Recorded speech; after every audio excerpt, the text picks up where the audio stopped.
Welcome into the Gramlich and McLean podcast, presented by Ingles, the official supermarket of Gramlich and McLean.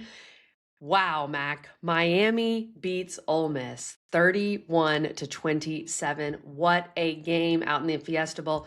Mac and I have basically not even had a chance to talk because Mac flew back on what I think was a red eye. I don't even know how he's back on the East Coast Not quite already. a red eye. Yeah. I somehow have both my children asleep at this time. So we're going to dive into it and just talk about what a game it was and Mac's experience being out there in the Fiesta Bowl. And Miami is going to play for the national championship for the first time in 23 seasons. And of course, looking to win a national championship for the first time since 2001. Unbelievable, Mac. How about that? Just those little pesky hurricanes, hard to kill, hard to get rid of. And the funny part is to think that these people didn't want them in. Like they almost kept them out. Is crazy to sit here and say. I mean, this run that they are on is truly remarkable. I mean, it is so fun. And obviously, I and we have had a up close and personal view talking with people within the program, talking to players, talking with, D-Money and then me being on site and just seeing it. It's been tremendous. And just the joy, right? Because it's kind of interesting too, KG. This is kind of a bigger picture before we dive in. It's so fascinating because I've been at their stadium a bunch. Obviously, we've traveled with them every playoff game, and like you see the same people, you see the same fans, and it's like your family, right? You're going through this together. We're there, you're there, I'm there, and now we get to come home and for the national frickin' championship. And how about that? The Miami Hurricanes are headed straight to the Natty, and it's just a couple miles away. It's truly unbelievable. That part is crazy that they're going to play in their home stadium for a national championship against either Oregon or Indiana. We are recording this before that game tonight. Before we get into this game, which I thought you even said this on Twitter, Mac. By the way, you are insufferable on Twitter, and I love it. On X, whatever it is. Miami, when you look at, I feel like it was a lot of the physical side was dominating for Mac. I thought for Miami, I thought it was a physical domination in a lot of ways. The time of possession, 41-22 to 18-38. Crazy. Miami had 10 penalties. Like at times, there's so many drops, Mac. I feel like it could have been worse. And Ole Miss is a good team, and credit them with all they overcame. Lane Kiffin just leaving them, different coaches leaving them. I came to really like this Ole Miss team, and Chambliss is he's electric. He's so fun to watch. Yeah. But let's start from the beginning, Mac. You're doing TV. Take us into the environment at the Fiesta Bowl. You're seeing all these dudes on the sidelines. Miami's feeling pretty confident. Like, take us through kind of the atmosphere before the game started. Yeah, well, I mean, it's everything that it has been, and the interesting thing was there was this crazy like weather, rain, hailstorm right before the game. I don't know if you saw that on anybody's stories or Twitter or whatever, but it was nuts to see that like out in the desert and to see this chaos that was ensuing. That was this weather, and of course it's an indoor game, so it doesn't matter. But it's just like getting there, and we were at a hotel like right across the street from the stadium. Shout out to our production crew making that happen, and our ops crew. So we could like see all the tailgating and just this. The desert's so flat and so vast, like you can see forever. You just see this wave just coming of rain. And you're like, look out, get out of there. And so that was nuts. But then we get there, and I'm walking around a little bit before pregame and kind of turning around when I can when we're at commercial break, just seeing guys. And very similarly to the Reuben Baines story, Keontae Scott was as locked in as I've ever seen a human being. Listen, he and I are friendly. I talked to him at media day for like 20 minutes. Like, we're cool. We're boys. And he's walking by. We make eye contact. And I'm like, let's go, Zero. And he stared like into my soul and did not acknowledge anything I said. And I'm just like, whoa, okay. And then he goes on to have a great game, an unbelievable game like he has. I mean, he has been a revelation for this team, and just super impactful. Obviously, from a stats perspective, that this wasn't his most lucrative game like he's had the previous two, but just still his presence felt like all over the field, making plays around the ball. So seeing that, you were just like, okay, that's cool. I like that. And then just some other guys just bouncing around, just ready. And the interesting part, and we're going to dive into a lot of different things here because that was a roller coaster of emotions for me. If Great you game. watched the game broadcast, you Yeah. probably heard it. You probably heard some live venting, some stuff where it's just like, essentially, if you were watching the game broadcast, you were essentially on the sideline of a game with me as a player. Like I was saying things that I would be saying to people on a sideline with some silly stuff that happened. But anyway, just like seeing Mark Fletcher, seeing the offensive line, seeing those guys, that's one of the most fun things for me. Just seeing them before they go, and so that was pretty intense. And then of course, Ole Miss decides they want to take the ball, which 95% of the teams defer, and they Mhm. decide to take it in the second half. And Miami was ready. I think that's exactly how they wanted it to go. Like they wanted their defense out there to set the tone and to make it happen. And they did. We were at one point, I don't know if it was halftime or some point in the second quarter, where it was insane. It was like 40 plays to 11. Like it was crazy to see the discrepancy and just how Ole Miss didn't have the ball. Ole Miss wasn't able to do anything. Outside of that huge long run that actually got Keywan Lacey hurt and pulled his hamstring on that big long touchdown. So there was such a mindset that was really evident early on for Miami. Yeah, early on, I thought Miami's going to wear them down, Yeah. and I think you had to give Ole Miss a lot of credit. Like I said, Yeah.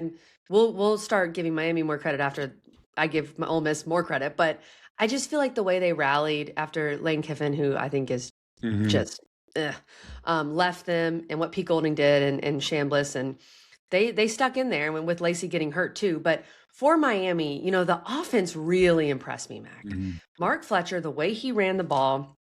133 yards on 22 carries. This offensive line, it felt like whenever Miami needed to pick up a third down, they did. They were 11 of 19 on third down. They were ahead of the chains basically the whole game, and that's what Ole Miss wasn't able to do. Miami did that, and that's how they had the ball for nearly 42 minutes, which is crazy.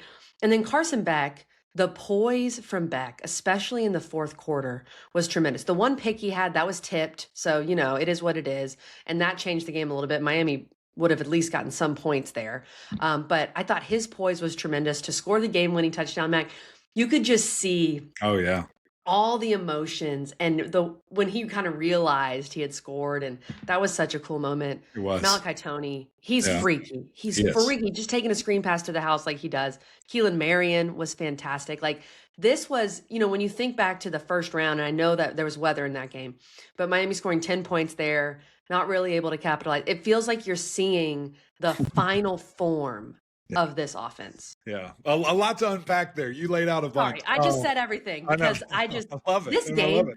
I this know. was one of the most fun, and maybe it's because you and I are so invested now in Miami. Right, This right. was one of the most fun college football games I think I've ever watched. It Yeah, was just, I'm glad. and everyone felt that way. You could see it Yeah, all over X and Twitter. Like this right. was it was a fantastic I'm game. glad it was fun for y'all because it made me lose all my hair. Like it was not fun in the moment. No, it was a really thrilling game. I mean, it was super exciting. So don't let me forget any of this. There's so much there and so many things I want to take in. But I do kind of like you said, I do want to give credit to Ole Miss because watching the tape, seeing what I saw, I just thought the lines of scrimmage would overwhelm Ole Miss on both sides, and they held their own. I thought the defensive line played really well. I thought the defensive plan was interesting per se because they stayed too high a ton, which is, listen, if you're a quarterback or an offensive coordinator and you see too high, especially deep, then that means the safeties are back and it's a lighter box. You're running the football, and they did that the whole game, and that's why Miami rushed for 200 yards and was able to really enforce their will, and really even on plays or downs and distances where you'd be like, oh, there's no way they're running it. They were too high, and they're like, we'll go get 8 yards on the ground, no problem. So outside of that, I thought they played a really good, clean game. The defensive line was so disruptive. Got 4 sacks. They weren't a great sack creating team all year. They had 4 of those, 5 tackles for loss. It felt like I'm up and down on the off. Like I need to really go back and watch the coach's copy, play by play, because it felt like every other play there was penetration or there was a free guy, and Mark Fletcher was having to cut as he's getting the ball, and he's so Yeah. great he can do that. And then there's other plays where guys are just getting boloed out of the way, and So you don't Markel feel as Bell's good up about on the the second offense? level. I mean, it was super impressive. It was back and forth to me, Okay. KG, on kind of that. I would probably, if I had to give them a grade, um, hmm, tough grade, tough grader.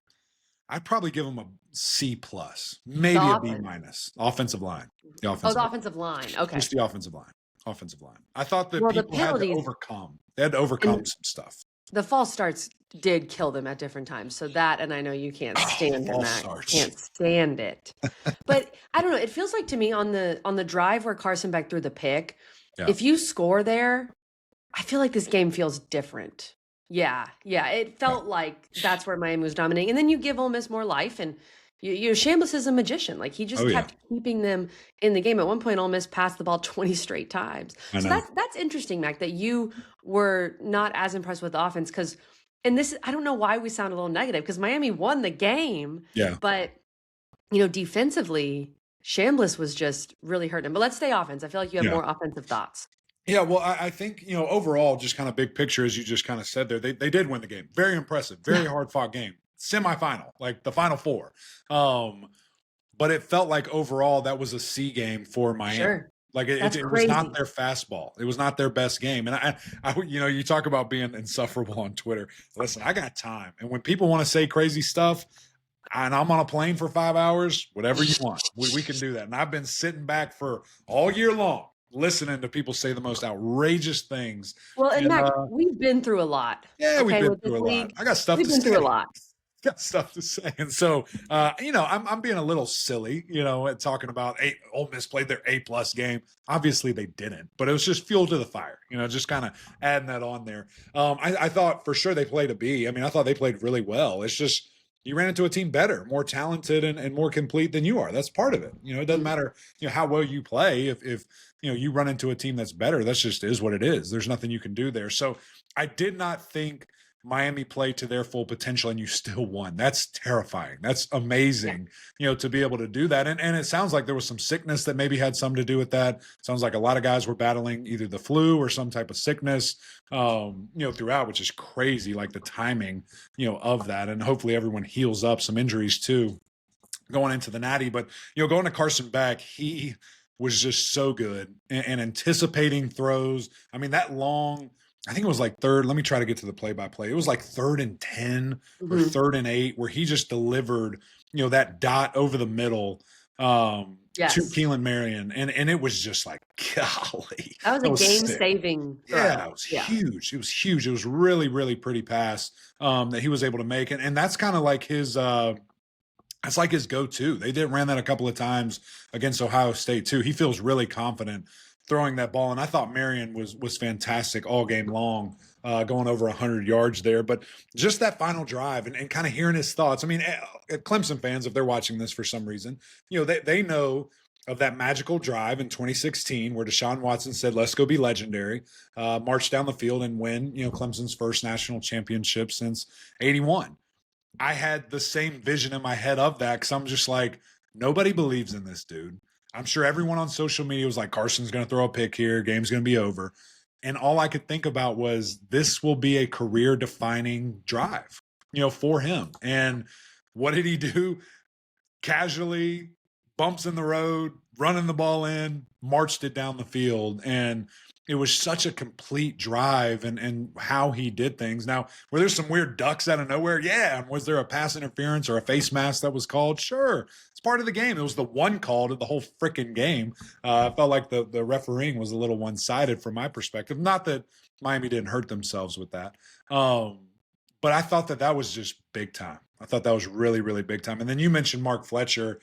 The combination of he and Marty Brown has been so sick. Like those dudes are virtually untackable. I mean, there was one time they ran duo to the right, which is just kind of a zone play where you got two double teams, by the offensive lineman climbing up, and the safety was free, and Mark Fletcher bounced this dude's head off the turf. Like there was nothing this guy could do to stop him and just kept running. And I'm just like, oh, he's so good. He's so good. So fun to watch.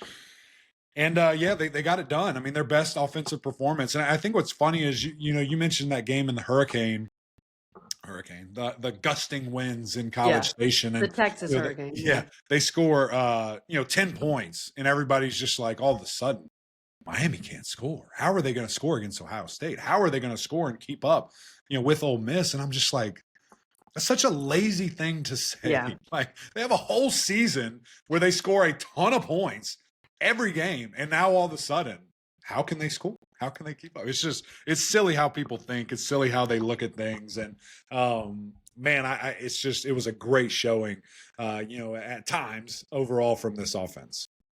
Before we get to the defense, let's mention Malachi Tony because he's Freak, Malachi Tony. He's so baby good. Jesus. Yeah, But he's a game changer in that he can take a screen pass to the house yeah, and take it 45 yards. Like that broke open the game. It gave Miami kind of new life.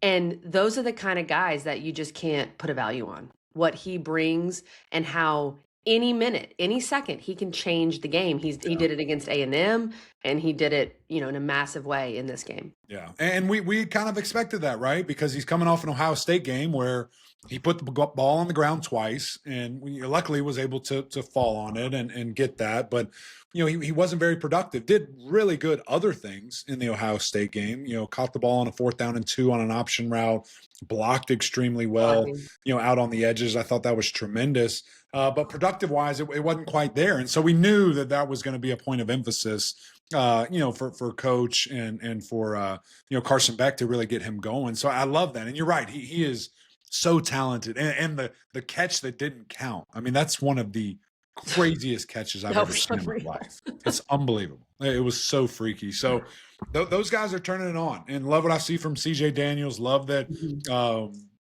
Again, Marion stepping up and being an absolute target. Saw some tight ends getting involved, in the receiving game as well. So, really, you clean up the penalties from this offense, and I'll even say the one play call. Like, again, that's where I was concerned a little bit. Of, are they going to force feed Malley, and is that going to disrupt the offense? And so they march right down the field, and then you've got like a 3rd and 2, and they run a wildcat package, and he gets hit right in the face in the backfield. I was just like, that's not then. You don't need that then. Just keep running the football.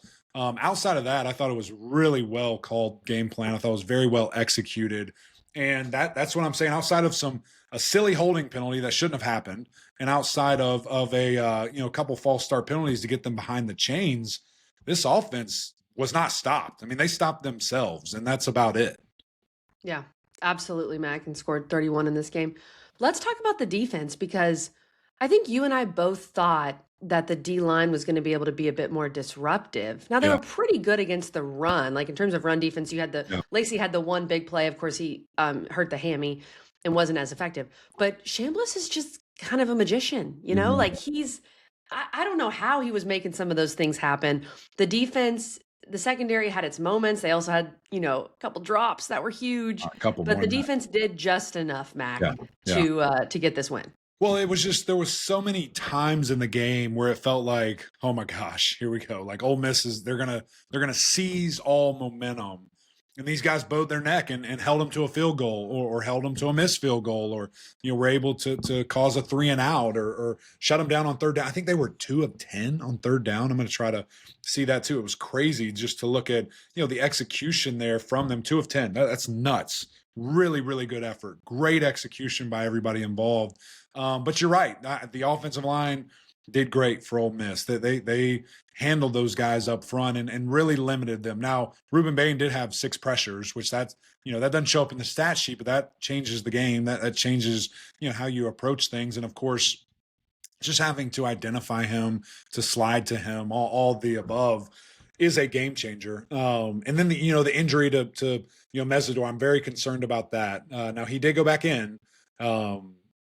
But I just need him to get healthy, right? He has to be available for this national championship. And I say half, I hope he is. Obviously, if he's injured, he won't, be able to play. So, but that's a difference maker, when you're able to have him. And then, of course, the injuries along the defensive line and the availability on the defensive line for certain guys. There were times where it was wearing thin. Now, I'm looking out there like, checking the roster. Who's that guy? Like, who's that out there? So guys got to step up, and you got to be ready. And same thing at corner with guys not being available and a guy getting ejected for a bogus targeting penalty. I thought that was crazy. So it was kind of a next man up mentality, and these guys were able to make it happen. So, it was a really good collective effort. When you needed it most, they stepped up.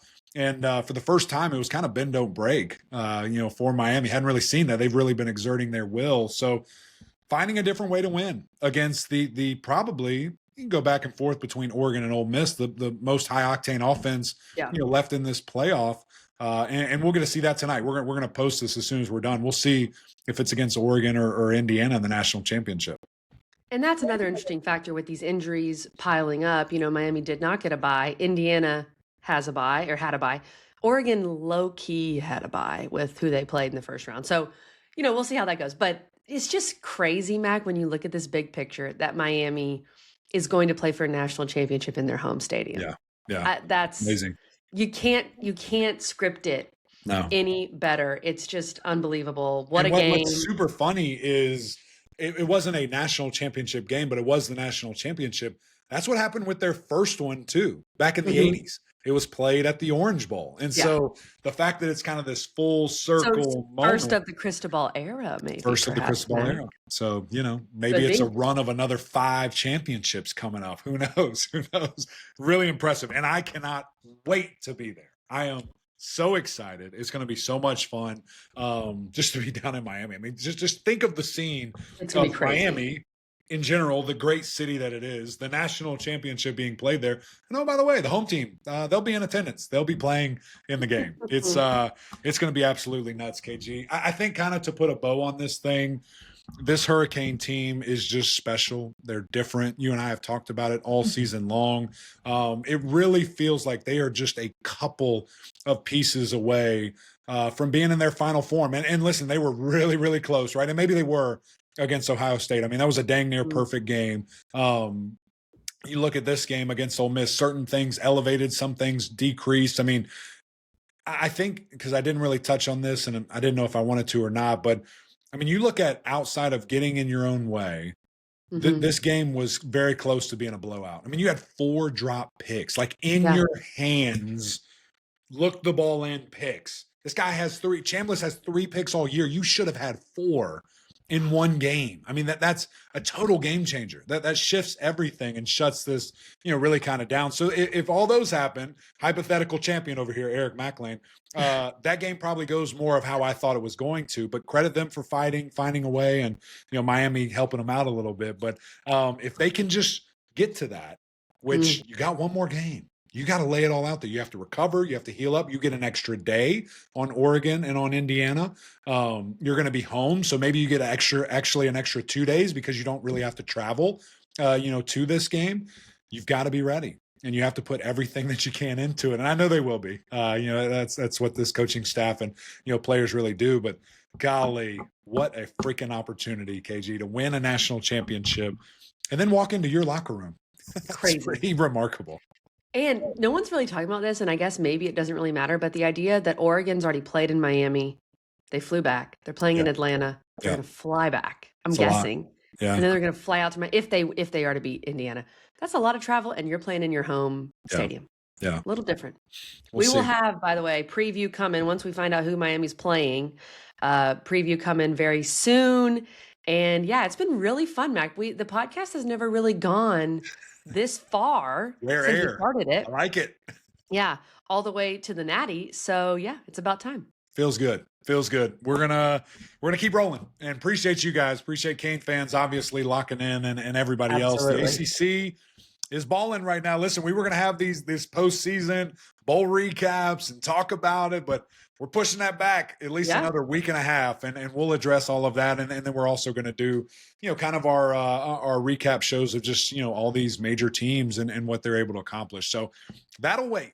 That's on the back burner because we're riding this thing out. Appreciate you guys always. The Hurricanes are rolling. We're rolling with them. It is going to be so much fun. Like KG said, more to come in the week and a half leading into that game. So we appreciate y'all. Be on the lookout. Until next time, we'll see y'all.